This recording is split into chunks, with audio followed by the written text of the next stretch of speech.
Hello everyone, welcome back to yet another Daredevil Born Again review. We're on episode 8, and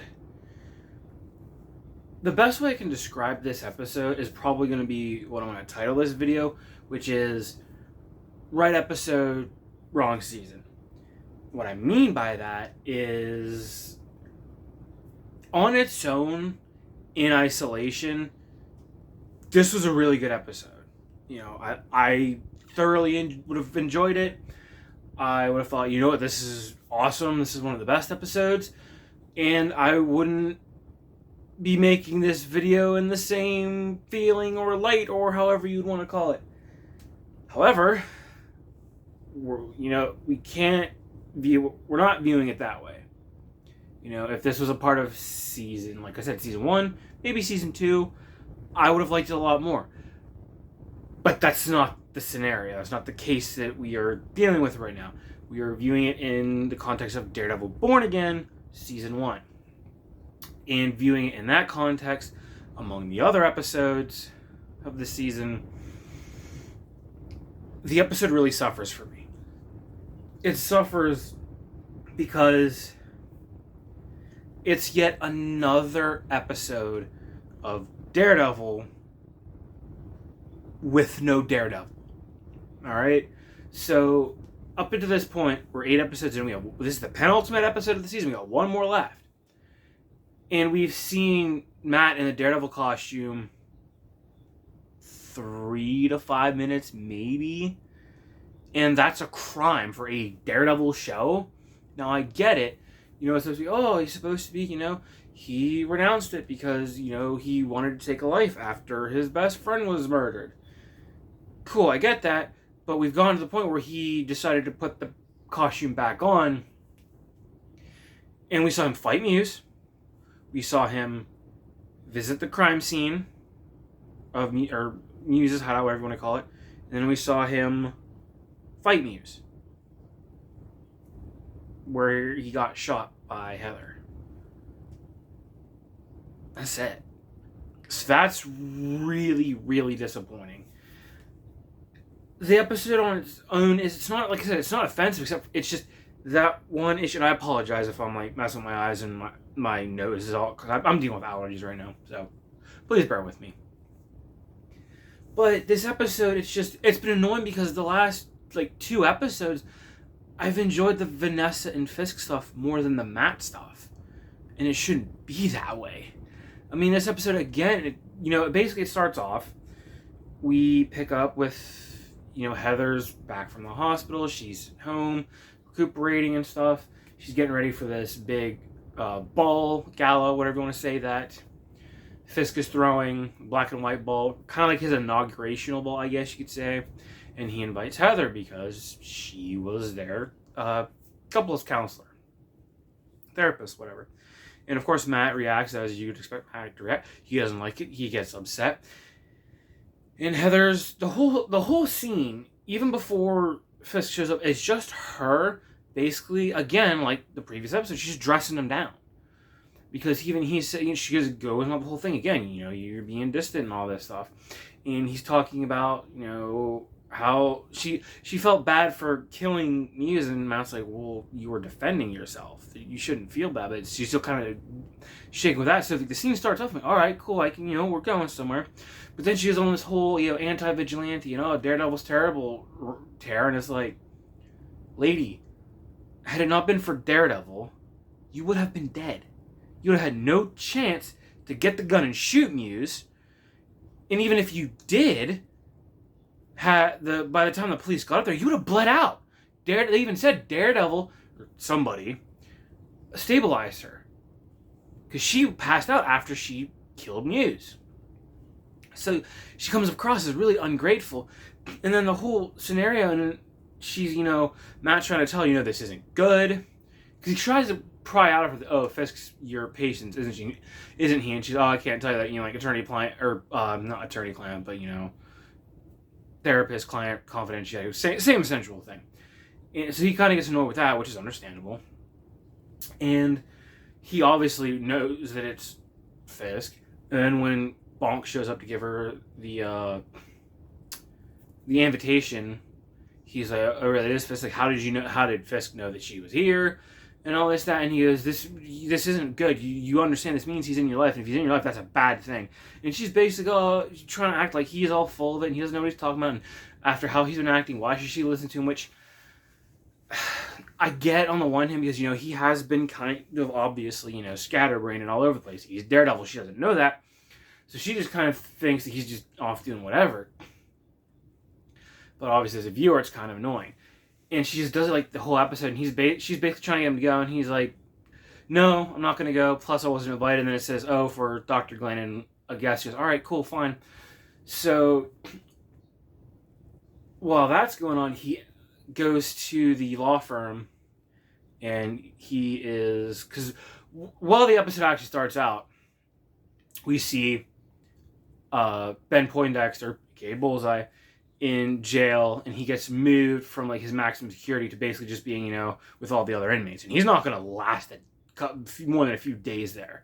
So he does what he can to get Matt contacted. He wants Matt to show up and visit him. So after Matt leaves, after the whole thing with Heather and Fisk and the invitation, he goes to the law firm where Kirsten tells him about what happened with Poindexter, wanting to hear from him. And initially he's kind of like, whatever, he doesn't want to go. And then there's some stuff with Fisk talking about the party, and he's talking with Vanessa about, how things went, and, showing him everything. Was it this episode? I'm starting to get them mixed up. I think it was this episode where, Fisk takes Vanessa to where he's been hiding Adam, and he shows her what's been going on, and he's there like begging and pleading for his life. She pulls out a gun and just kills him, and I kind of figured that's where it was going to go, because thankfully they stuck this much to the character. I just had a feeling that because of how sick and twisted she is, I figured she would enjoy the fact that Fisk did that basically because of how he felt about her.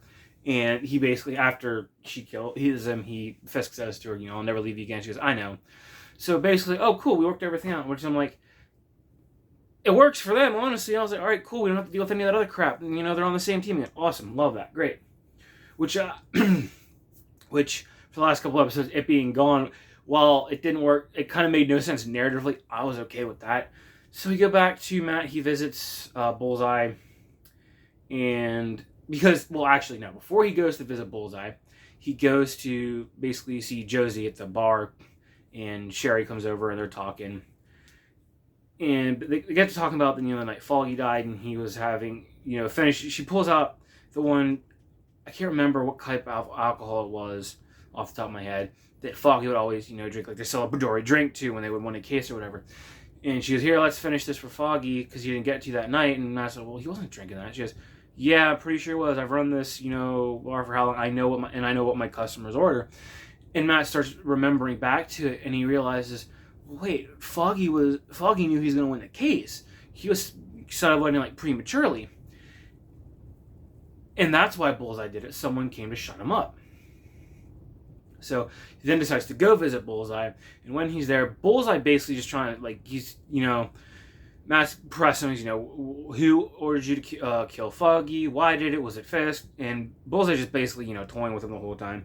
He goes, I have information you want, but you're not going to get it unless you get me out of here. Unless I get moved to, more security again. Matt ends up, just gets sick of it and just slams his head on the table a few times, knocking his tooth loose. And then he leaves.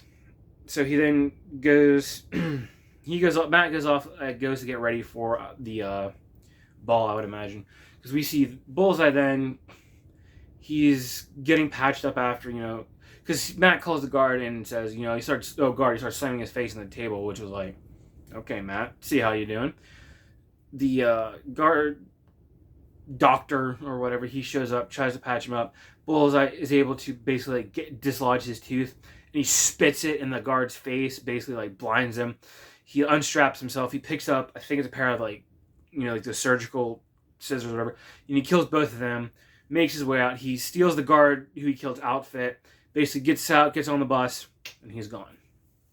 So while that's going on, we see things progress at the black and white ball or whatever it was called for Fisk. He's coming out doing his thing. Heather's there. She's calling Mac. She's bummed out. She said, if you weren't going to show, you could have at least given me a heads up. So there's all that going. She meets with Vanessa. Vanessa and Heather talk for a bit, and she said, I'm glad to see things are working out well. I'd love to continue our therapy. And Vanessa's like, no, we pretty much got past it. We're good. Essentially, and we're just like, all right, cool. That doesn't, set off any warning signals to her or anything, but whatever. So we see there is this one scene where BB, because BB was talking with, what's his name, Daniel, because Daniel, Fisk promotes Daniel to some kind, like the deputy mayor or something. I didn't really care, because anytime Daniel or BB kind of show up on the screen, I kind of tune out. Except for the one scene where BB, she sees the police commissioner, because he had just left the kitchen after seeing Officer Powell and some of the other cops. There was a press guy in there. They take him and they basically, start roughing him up. And the commissioner shows him and goes, "Hey, Officer Powell, you knock this off or I'll charge you with assault." And he goes, "Oh, no, that's not assault, Commissioner. He takes the reporter's hand, shoves it in a vat of burning oil.